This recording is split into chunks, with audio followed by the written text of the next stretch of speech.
Have you ever wondered why we carve grinning faces into pumpkins and light them up on our porches each October? Or why we dress up as ghosts and goblins, wandering door to door begging for treats under the cover of night? What if I told you that these seemingly innocent traditions stem from ancient rituals designed to ward off vengeful spirits, appease the dead, and even involve tales of cursed souls doomed to roam the earth forever? Welcome back to Sleepless Wonder, where we dive deep into the shadows of history, mysteries, legends, folklore, unexplained phenomena, urban legends, and archaeology. Today, we're peeling back the layers of one of the world's most beloved holidays, Halloween, tracing its roots all the way back to the ancient Celtic festival of Samhain, a time when the veil between the living and the dead grew thin, allowing otherworldly beings to cross over and stir up chaos among the mortals. But this isn't just a stroll through festive fun. Oh no. We're uncovering the bizarre and dark histories lurking beneath, from sacrificial rites and demonic lanterns to deadly games and superstitions that claimed countless lives. You'll hear stories of tricksters bargaining with the devil, costumes hiding fugitives during witch hunts, and bonfires fueled by bones to keep the undead at bay. By the end, you'll see Halloween in a whole new, chilling light.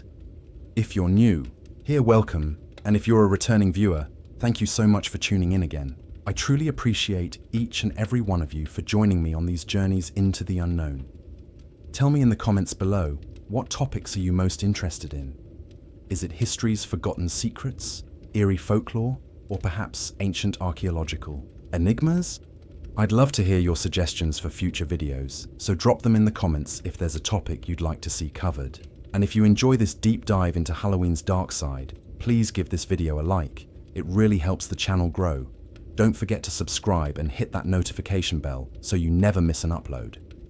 Alright, let's step back in time to the misty hills of ancient Ireland and Scotland, where it all began with Samhain, the festival that blurred the lines between worlds.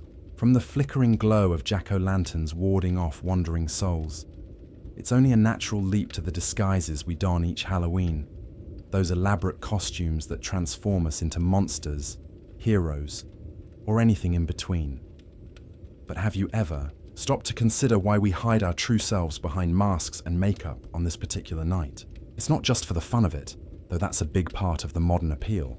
No, the roots of costuming plunge deep into a world of fear, survival, and cunning deception, where blending in with the supernatural wasn't a game. It was a matter of life and death against malevolent spirits prowling the darkness.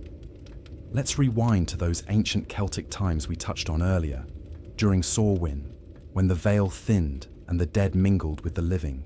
The Celts believed that ghosts, fairies, and other ethereal beings roamed freely, some with benevolent intentions, like ancestors returning for a visit, but many more with malice in their hearts, seeking to drag the unwary into the otherworld or curse them with misfortune. To protect themselves, people would dress in disguises made from animal skins, rags, or whatever they could fashion into ghoulish attire. The idea was simple yet brilliant. If you looked like one of the spirits, you could blend in, fool them, into thinking you were already part of their spectral ranks, and thus avoid their wrath. Imagine entire villages transforming into processions of eerie figures, their faces smeared with soot or hidden behind crude masks, parading through the night to mimic the wandering dead. It was a form of sympathetic magic, a way to become invisible, in plain sight, amid the chaos of the thinning veil. This wasn't mere superstition without purpose. In Celtic folklore, creatures like the puka, those shape-shifting tricksters, often depicted as dark horses or goats, were known to lead people astray on Samhain Eve, luring them into bogs or off cliffs with illusions and mischief. By dressing as animals or monsters, the Celts hoped to either appease these beings or confuse them, turning the tables on the supernatural. Archaeological evidence from sites like the Iron Age bog bodies in Ireland and Denmark shows that some ancient people wore animal hides in rituals, perhaps as part of these protective customs.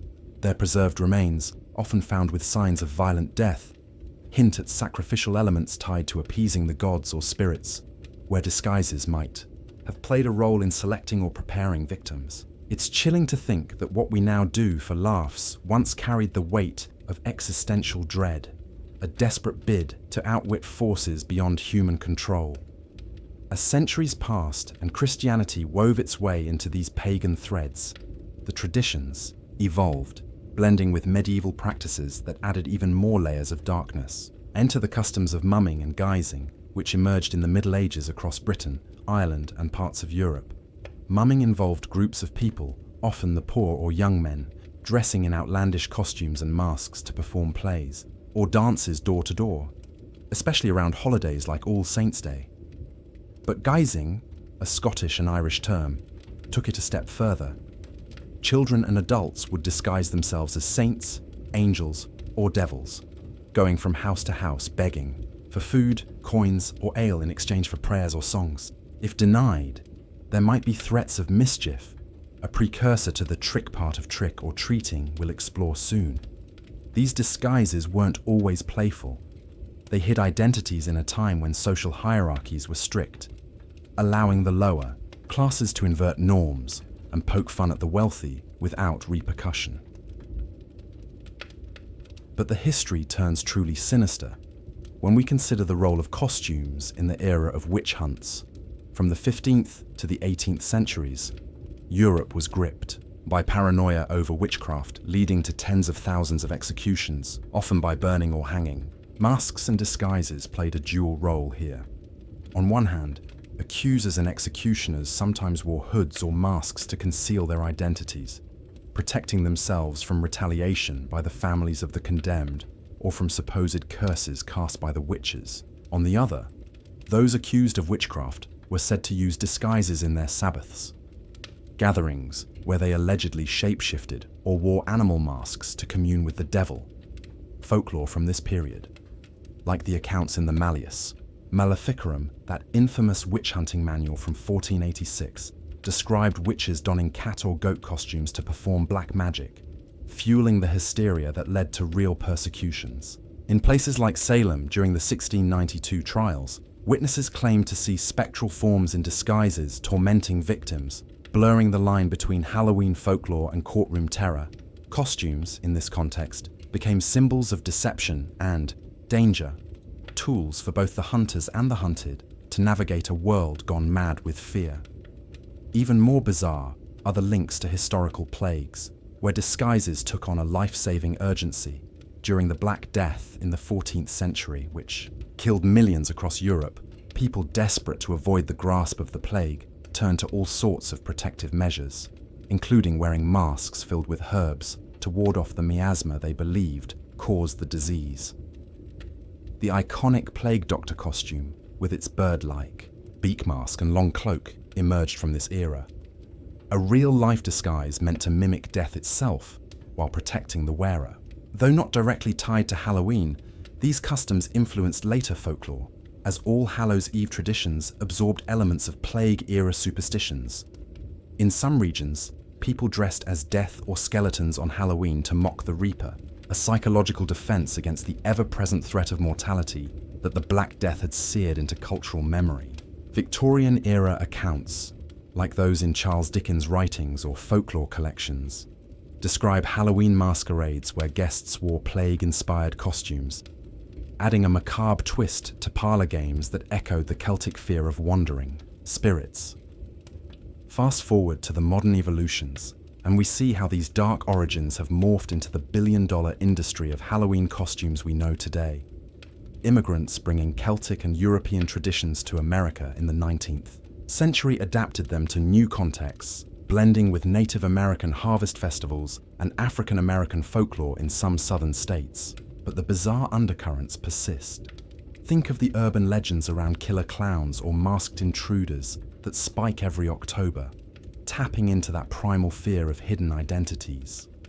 In contemporary culture, costumes allow us to explore taboos, from serial killers to mythical beasts, a safe way to confront the darkness within and without, much like our ancestors did. Yet, in some global variations, the darkness runs deeper.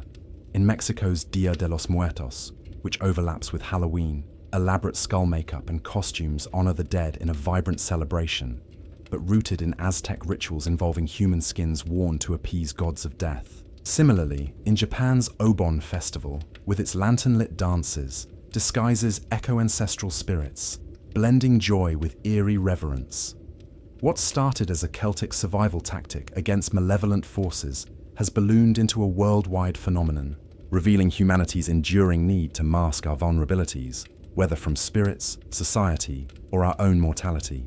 As we peel away these layers, it's clear that every costume we slip on carries whispers of the past, echoes of witch trials, plague masks, and fairy-fooled villagers. And speaking of fooling the supernatural, let's turn to the sweet and sinister, custom that pairs so perfectly with those disguises, trick or treating, where the line between treat and trick has always been razor thin. From the art of disguise that let our ancestors slip past spectral threats, we arrive at perhaps the most beloved yet beguiling Halloween ritual of all, trick or treating, that delightful dash from door to door in search of sweets.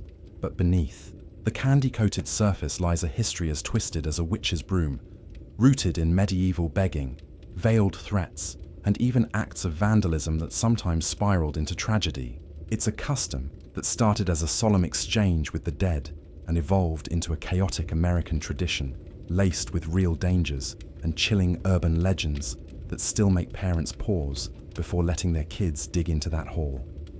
To trace its beginnings, we have to step into the shadowy streets of medieval Europe, where the practice known as souling set the stage for what would become our modern candy quest. Emerging around the 9th century in England and Ireland, souling was tied to the Christian observances of All Saints' Day on November 1st and All Souls' Day on November 2nd, days dedicated to honouring the saints and praying for the departed souls lingering in purgatory, that fiery realm where sins were purged before entering heaven. According to Catholic beliefs at the time, the poor, often children or beggars, would go door to door, knocking on the homes of the wealthier folk and offering prayers for their deceased loved ones in exchange for food.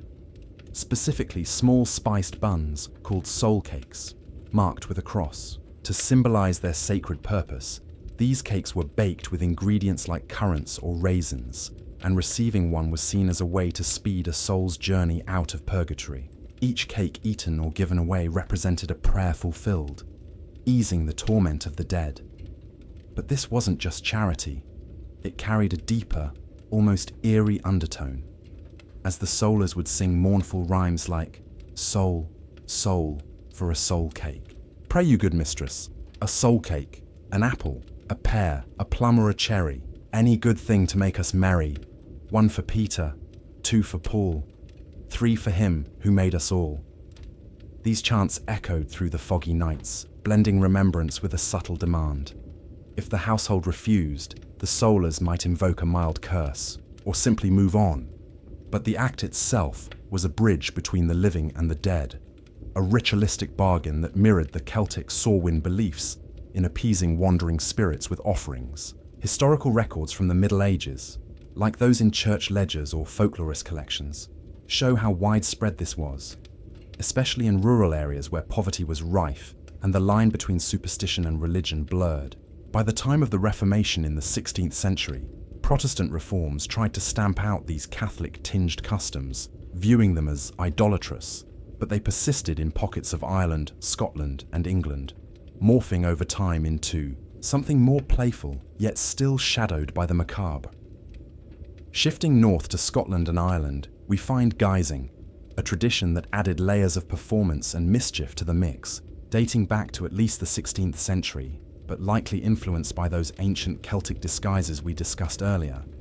Guisers, often children dressed in costumes or with blackened faces to hide their identities, would travel from house to house on All Hallows' Eve, reciting poems, singing songs, or performing short skits in exchange for treats like nuts, fruits, or coins. It was a secular twist on souling, stripping away some of the religious prayers, but keeping the door to Dr. Begging. And here's where the dark edge sharpens. If a household turned them away empty-handed, the guisers might respond with threats of tricks, perhaps a harmless prank like smearing soot on the door, or reciting a curse invoking bad luck.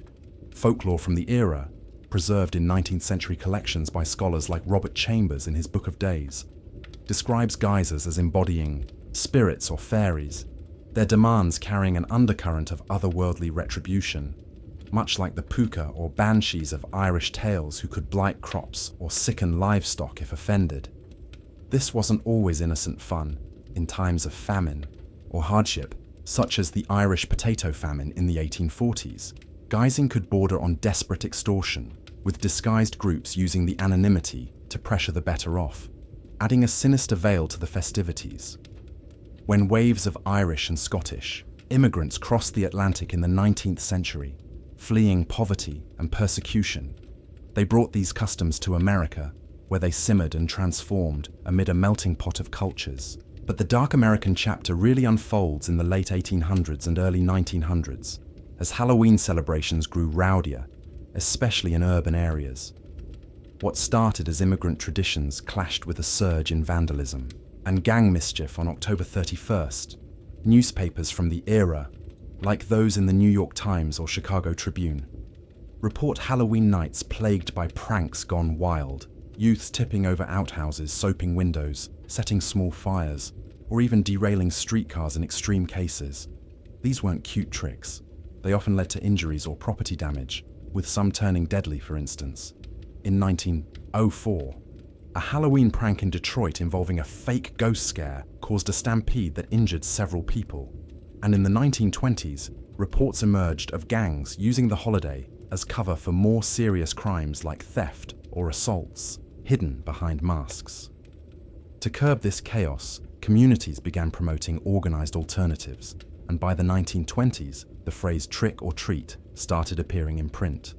First in Canada around 1917, and then spreading south. It was a way to channel the energy into something controlled. Give the kids treats to avoid the tricks. But even this evolution had its shadows, as immigrant customs like guising merged with American consumerism, fueled by candy companies in the 1930s pushing sweets as the ideal handout.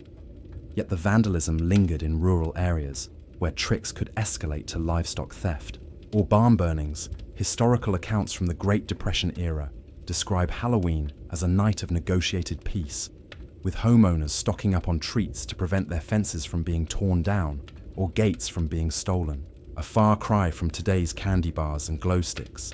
And then there are the bizarre tales that haunt trick or treating to this day, those spine-chilling stories of poisoned treats and hidden horrors that turn a simple candy wrapper into a potential nightmare. While most are urban legends, they stem from a kernel of dark truth. Take the infamous case of Ronald O'Brien in 1974, dubbed the Candyman. This Texas father laced pixie sticks with cyanide and gave them to his own son and other children to collect life insurance, tragically killing his boy and sparking nationwide panic. Though it wasn't a random stranger, it fueled the myth of tainted Halloween candy. Earlier, in 1959, a California dentist named William Shine handed out candy-coated laxatives as a prank, sickening dozens of kids and leading to his arrest. But the razor blade legends, those tales of sharp objects hidden in apples or chocolate bars, exploded in the 1960s, with reports starting in New Jersey where pins were allegedly found in treats, though investigations often revealed them as hoaxes or accidents, like kids planting them themselves for attention. Sociologists, like Joel Best, who studied over 80 cases from 1958 to 1983, found that almost all were fabrications, with no verified deaths from stranger-poisoned candy. Yet the fear persists, amplified by media and parental anxiety, echoing back to Victorian-era warnings about beggars or the Black Death's rumors of poisoned wells. Bizarrely, one real incident harks back to 1858 in England, when a candy maker accidentally used arsenic instead of sugar in humbugs, killing 20 people in what became known as the Bradford sweets poisoning. Though not Halloween-specific, it underscores the historical dread of contaminated confections. These legends serve as modern morality tales, cautioning against the unknown in a holiday born from confronting the supernatural, and they've led to traditions like X-raying candy bags, or only accepting sealed treats, turning trick or treating into a guarded ritual. In the end, trick or treating reveals our complex relationship with generosity and fear, a custom that flipped from praying for the dead to playfully extorting sweets, all while dodging the shadows of real mischief and imagined horrors. It's why that first bite of Halloween candy still carries a thrill of the forbidden. As we bob along to our next tradition, let's plunge into the watery world of apple games, where fortune-telling met fatal omens in a splash of ancient rites. Dipping our toes, or rather our faces, into the crisp waters of another Halloween staple, we come to bobbing for apples, that seemingly innocent game where participants plunge headfirst into a tub of floating fruit, snapping at them with teeth, alone, often resulting in soaked shirts and peals of laughter. But like so many traditions we've uncovered, this watery pastime hides a reservoir of ancient omens, forbidden fruits, and even whispers of death, blending Roman revelry with Celtic mysticism in ways that could spell fortune or foreshadow doom for those daring enough to play. To unravel this soggy saga, we need to splash back to the Roman Empire's influence on the British Isles, starting around the 1st century at when Rome conquered much of Celtic territory, including parts of Ireland, Scotland, and England. The Romans didn't just bring roads and legions, they imported their own festivals, one of which honoured Pomona, the goddess of fruits, orchards, and bountiful harvests. Her celebration, known as the Festival of Pomona, typically fell around November 1st, coinciding eerily with the Celtic Samhain we've explored.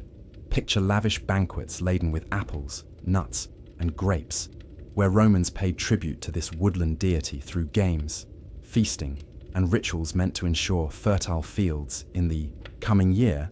Apples, in particular, were sacred to Pomona, symbolizing abundance, love, and even immortality in some myths, drawing from tales like the golden apples of the Hesperides guarded by a dragon in Greek lore that the Romans adopted as Roman and Celtic cultures mingled over centuries, especially after the Romans withdrew in the 5th century, but left their customs behind. Pomona's fruity festivities blended seamlessly with Samhain's harvest rites. The Celts, who revered nature spirits and marked the end of summer with bonfires and offerings, saw apples as magical emblems of the otherworld. In their folklore, the apple tree was a gateway to Avalon, that mythical isle of the blessed dead, ruled by fairy queens like Morgan Le Fay in later Arthurian legends. So when the two traditions collided, bobbing for apples emerged as a hybrid game, part Roman merriment, part Celtic divination. By the Middle Ages, it had become a staple at all Hallows' Eve gatherings, where villagers would fill wooden tubs or barrels with water, toss in shiny red apples, and take turns trying to snag one without using hands, a feat that required plunging your face in, often blindfolded or with hands tied behind your back, adding to the challenge and the chaos. But this wasn't just physical fun. It was laced with fortune-telling that could turn thrilling or terrifying, depending on your luck. In historical accounts from Scotland and Ireland dating back to the 17th century, like those recorded by folklorist John Brand in his observations on popular antiquities in 1790, bobbing was a popular method for young people, especially women, to divine their romantic futures. The first apple you caught might have its peel carefully removed in one long spiral, then tossed over your left shoulder to form the initial letter of your future spouse's name on the floor. A C for Charles, an M for Mary, and so on. But if you failed to grab an apple after several tries, or if the peel broke into unrecognizable shapes, it was seen as a bad omen, perhaps signaling spinsterhood, misfortune in love, or worse, an early death. Imagine the tension in a dimly lit farmhouse, candles flickering as eager participants watched the peel curl and fall, hearts pounding with hope or dread. These predictions weren't taken lightly. In a time when marriage was crucial for survival and social standing, a botched bob could cast a shadow over the entire year. Delving into the darker depths, bobbing for apples ties into ancient water-based rituals that symbolized far more sinister themes. Water, in Celtic belief, was a portal to the underworld, a liminal element where spirits could emerge or souls could be trapped. Think of the bog sacrifices we mentioned earlier, where victims were drowned as offerings to appease gods or ensure harvests. Some historians, like Ronald Hutton in his book, Stations of the Sun, suggest that bobbing echoes these rites, with the submerging of the head mimicking a symbolic drowning, a brush with the other world to gain insight or protection. In some variations, apples were marked with names or symbols before being floated, and failing to catch yours could foretell being claimed by drowning spirits or fairies lurking in wells and rivers. Irish folklore brims with tales of the each wis, deadly water horses that dragged riders to watery graves, and on sore win, when such beings were most active, games involving water were thought to tempt or ward them off, adding a layer of real peril if played near actual bodies of water, where accidents could and did happen. Historical records from the 18th century describe Halloween drownings attributed to overzealous bobbing in rivers or lakes, blurring the line between game and grim reality. Even more bizarre are the Victorian-era parlour games that elevated apples to emblems of forbidden knowledge, echoing the biblical fall of Eden with eerie, almost occult consequences. By the 19th century, as Halloween crossed the Atlantic and gained popularity in Britain and America, bobbing evolved into sophisticated social amusements among the middle and upper classes. In gaslit drawing rooms, guests would play variations like Snap Apple, where fruits dangled from strings and had to be bitten mid-swing, or the game of the three luggies, Scottish bowls filled with water, milk, or nothing, chosen blindfolded to predict wealth, marriage, or death.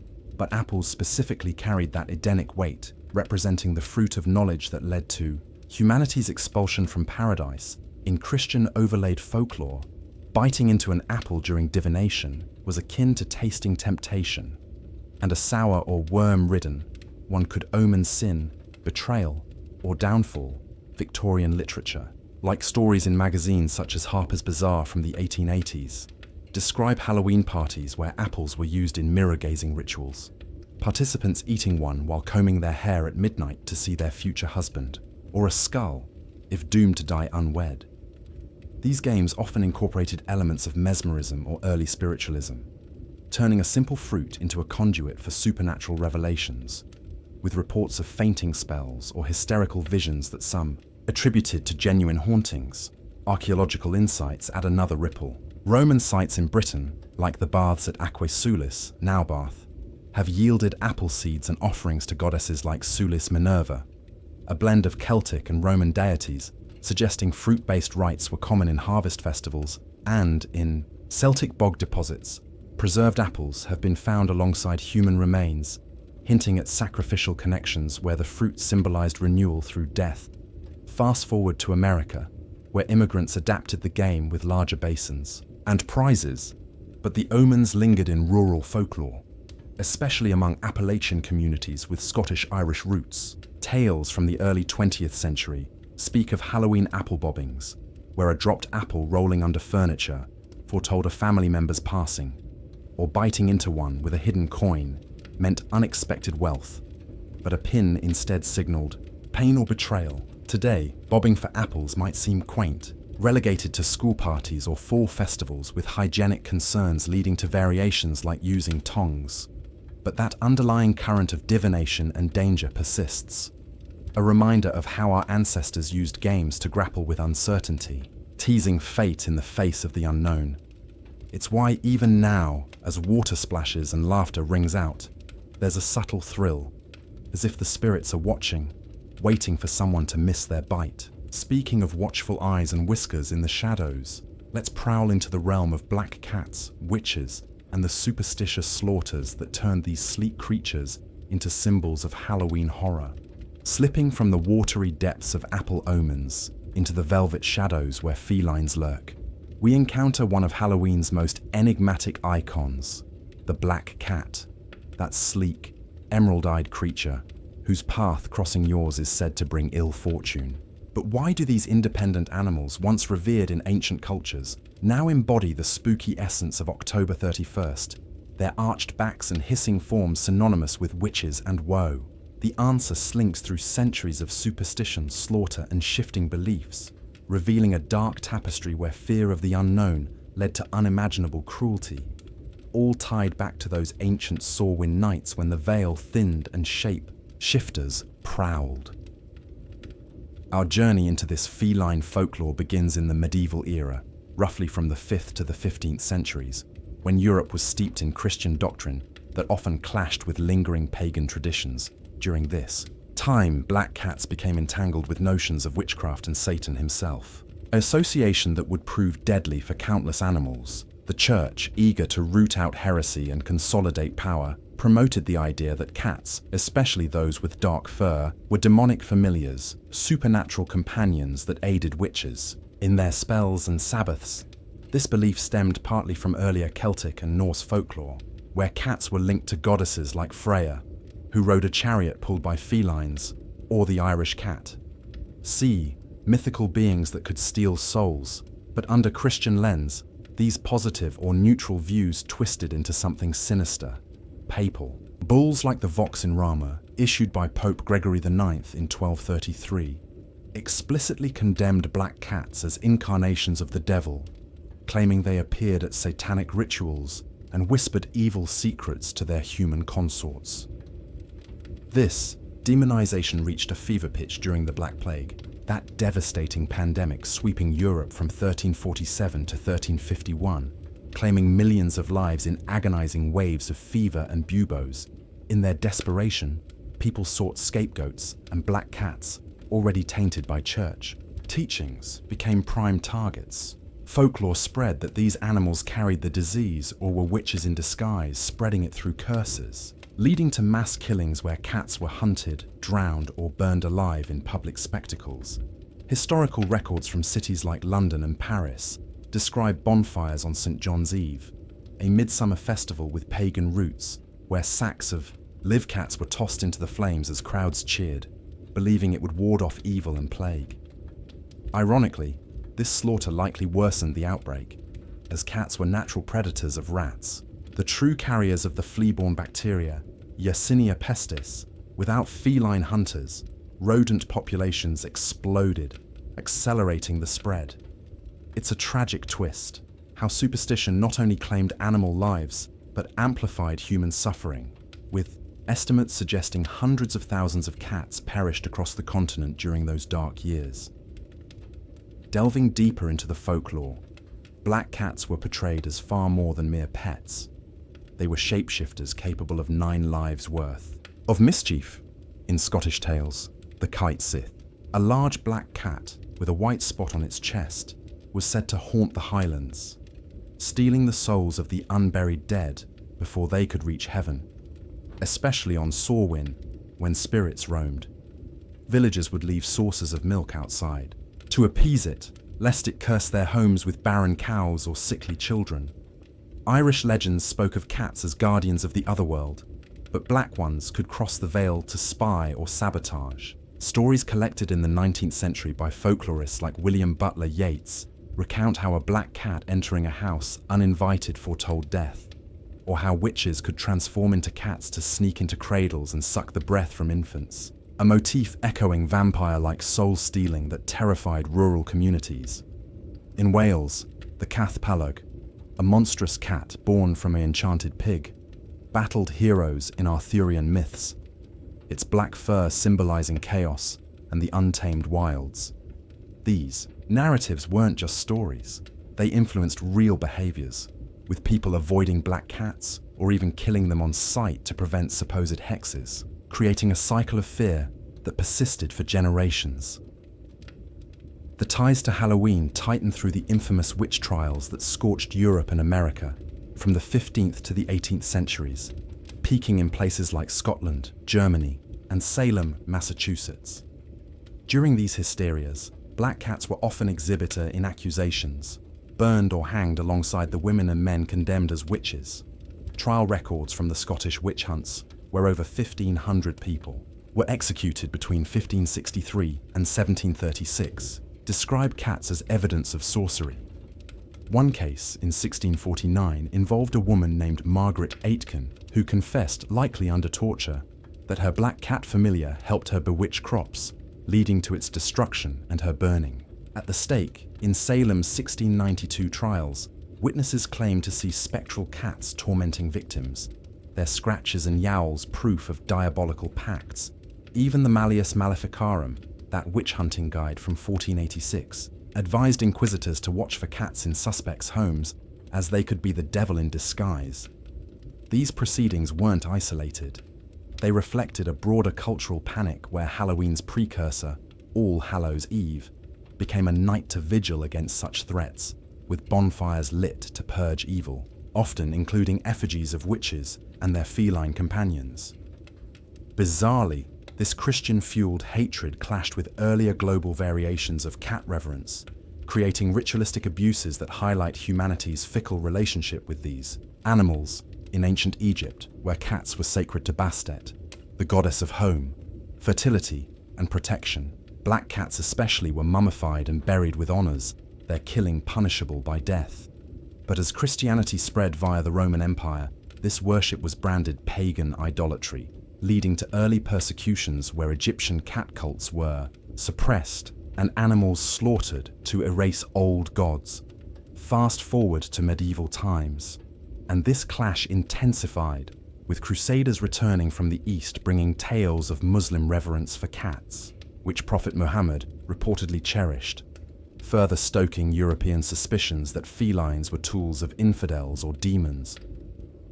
In Japan, the Bakaneko, a supernatural cat that could shape-shift after living long enough, influenced Halloween-like folklore through immigrant stories in America, but with darker spins, like tales of cats dancing on hind legs to curse households. And in South America, post-colonial blends saw black cats linked to brujeria, witchcraft, where they were ritually sacrificed in some folk magic to gain powers or lift curses, though often in secret to avoid church wrath. Even in modern echoes, these superstitions linger. Think of the Victorian era's black cat bone charms, where bones from boiled cats were used in hoodoo practices for luck or invisibility, a bizarre holdover from European folklore transported to the New World via the slave trade. Or how in some European villages, black cats were still drowned on Shrove Tuesday into the 20th century to ensure good harvests, tying back to harvest, festivals overlapping with Halloween. Archaeological digs at sites like the Tower of London have unearthed mass cat graves from the plague years, their skeletons showing signs of blunt trauma, a grim testament to the scale of the slaughter. And in Salem's Witch House Museum, artifacts include preserved cat remains from trial eras, reminding us of the innocent lives lost to paranoia. In essence, the black cat's Halloween halo of horror stems from this whirlwind of worship turned to witch hunt, a creature caught between divinity and damnation, embodying our fears of the furtive and the feminine, often linked to women accused of witchcraft. As we reflect on these tales, it's a poignant reminder of how misinformation and dread can lead to atrocities. Yet today, many embrace black cats as lucky charms, flipping the script on centuries of shadow. But on Halloween night, when one crosses your path under the moon, that ancient shiver might still run down your spine. Now, let's kindle the flames of our final tradition, bonfires and effigy burnings, where fire fought the forgotten, in blazes that lit the way against the encroaching dark. As we turn from the shadowy superstitions surrounding black cats to the crackling heart of Halloween's fiery traditions, we ignite the topic of bonfires and effigy burnings, those blazing beacons that have long pierced the October night, pushing back the encroaching darkness with flames that danced like defiant spirits. But these weren't mere campfires for marshmallows and stories. No, their origins flicker with ancient fears of the forgotten dead, sacrificial smoke, and communal rituals that could predict doom or deliver salvation, revealing how humanity has always used fire as both a weapon and a ward against the unseen terrors lurking just beyond the light. Picture the ancient Celts once more, gathered on those misty hills during Samhain. As the sun dipped low and the veil thinned, they kindled massive bonfires, not just for warmth in the biting autumn air, but as sacred rites to honor the departed and shield the living from malevolent wanderers. These fires, often built on hilltops for all to see, were fueled by wood, straw, and sometimes the bones of slaughtered animals, giving rise to the term bone fire, which eventually twisted into bonfire. The Celts believed these blazes purified the land, driving away evil spirits and fairies who might spoil the harvest or steal away souls. Families would extinguish their hearth fires at home, then relight them from the communal flames, carrying embers back in hollowed-out turnips. those precursors to jack-o'-lanterns we explored earlier, symbolizing a fresh start and unity against the winter's chill, but darker elements simmered beneath. Archaeological digs at sites like the Hill of Ward in Ireland uncover evidence of these gatherings, with charred animal remains suggesting sacrifices tossed into the pyres to appease gods, like Crom Cruach, a deity demanding blood for bountiful crops. Roman observers like Tacitus noted how Druids oversaw these rituals, chanting incantations as the fires roared, perhaps even including human effigies, or, in debated accounts, actual victims in wicker. Men, massive woven figures burned alive to ensure victory or fertility. Though historians argue much of this was Roman propaganda to justify conquest, the core truth remains. These bonfires were liminal thresholds, where the living communed with the dead, leaping over dying embers to cleanse themselves or divine the future. If your jump cleared the coals unscathed, good fortune awaited, but a stumble could omen illness or death in the coming year. As Christianity swept through Europe, these pagan fires didn't fade, they transformed, blending with All Saints' Day vigils where candles and bonfires honored martyrs. But the dark side persisted in medieval practices, especially in Britain and Ireland, where effigy burnings added a layer of political and religious venom. Think of Guy Fawkes' Night on November 5th, which overlaps closely with Halloween remnants, commemorating the failed gunpowder plot of 1605 to blow up Parliament. Effigies of Fawkes, a Catholic conspirator, are still burned on bonfires. Today in England, with fireworks exploding like echoes of the plot's thwarted blast. But this custom draws from older Samhain traditions, where effigies represented traitors, heretics, or witches, tossed into flames as symbolic executions. During the Reformation, Protestant crowds burned papal figures or Catholic icons in bonfires, purging what they saw as idolatry. While in Scotland, tower barreling saw men rolling flaming barrels through streets, a chaotic ritual warding off evil but often leading to burns or brawls. Historical chronicles from the 16th century, like those by John Knox, describe these events as frenzied, with the line between celebration and mob violence blurring in the firelight. Diving into the bizarre accounts, these communal fires served as divination tools that could chill the blood. In Irish folklore preserved by Lady Wilde in the 19th century, people would throw stones marked with names into the bonfire ashes. Overnight, come morning, if your stone was undisturbed, you'd thrive. But if it was missing or cracked, death loomed, perhaps claimed by the puka or other spirits. In Wales, the Colserth ritual involved families building personal bonfires, each member tossing in a white pebble, if any vanished by dawn. That person wouldn't see the next Halloween. These omens weren't idle games, in tight-knit communities facing famine or plague. They heightened the stakes, fostering a mix of hope and dread as flames licked the sky. And let's not overlook the darker ties to executions during the witch hunts. Bonfires weren't symbolic. They were the method of dispatch for thousands. Like in Germany's Bamberg trials of the 1620s, where over 1,000 were burned at the stake, their ashes scattered to prevent resurrection. Halloween Eve often saw mock burnings or vigils against witchcraft, blending folklore with real terror. In colonial America, Puritans shunned such popish customs, but immigrants revived them, leading to harvest bonfires that echoed Celtic roots, though sometimes spiraling into mischief like the vandalism we touched on in trick-or-treating. Globally, variations add even more intrigue. In Mexico's Dia de los Muertos, candlelit ofrendas mimic bonfires, honoring the dead with flames that guide spirits home, rooted in Aztec fire rituals to gods like Huehueteotl. While in Nepal's Tihar, festival around the same time, fires ward off Yama, the death god, with dogs and crows as messengers.